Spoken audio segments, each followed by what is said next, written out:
بسم اللہ الرحمن الرحیم نحمدہ ونصلی علی رسولہ الکریم اما بعد۔ حدیث مبارکہ میں آتا ہے کہ من یرد اللہ بہ خیرا یفقہہ فی الدین او کما قال علیہ الصلاۃ والسلام۔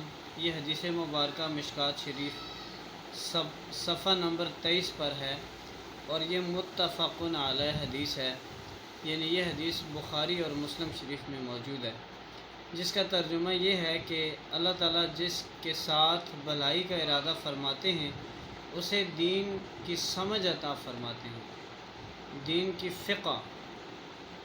تو اس لیے جس انسان کو اللہ تعالیٰ نے دین کی سمجھ عطا فرمائی، قرآن کی سمجھ عطا فرمائی، قرآن و حدیث کی سمجھ عطا فرمائی، تو گویا کہ اللہ رب العزت نے اس کے ساتھ بھلائی کا معاملہ فرمایا۔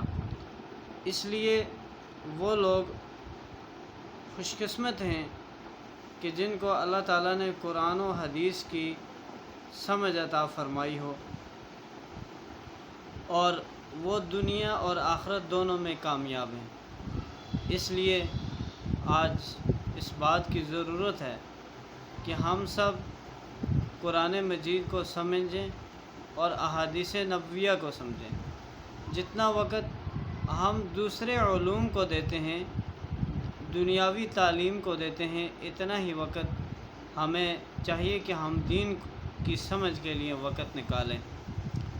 اگر ہمارے پاس دین کی سمجھ نہیں ہے، ہمیں نماز کے بارے میں معلوم نہیں ہے، ہمیں روزہ حج زکوٰۃ کے بارے میں علم نہیں ہے، اور اگر ہم وہ عبادت کرنا چاہیں گے تو وہ عبادت نہیں ہوگی۔ تو اس لیے اس حدیث سے علم کی فضیلت بیان کی گئی ہے، اور اسی طرح فقیہ واحد اشد علی الشیطان من الف عابد، کہ ایک فقیہ، ایک عالم، ایک دین کی سمجھ رکھنے والا، یہ عابد عبادت کرنے والے پر ہزار عابد سے زیادہ بھاری ہے شیطان پر۔ تو شیطان جو ہے وہ عابد کو جلدی بھلا پھسلا لیتا ہے، لیکن جو فقیہ ہے، عالم دین ہے، اس کو جلدی نہیں بھلا سکتا۔ اللہ تعالی ہمیں سمجھ کی توفیق عطا فرمائے۔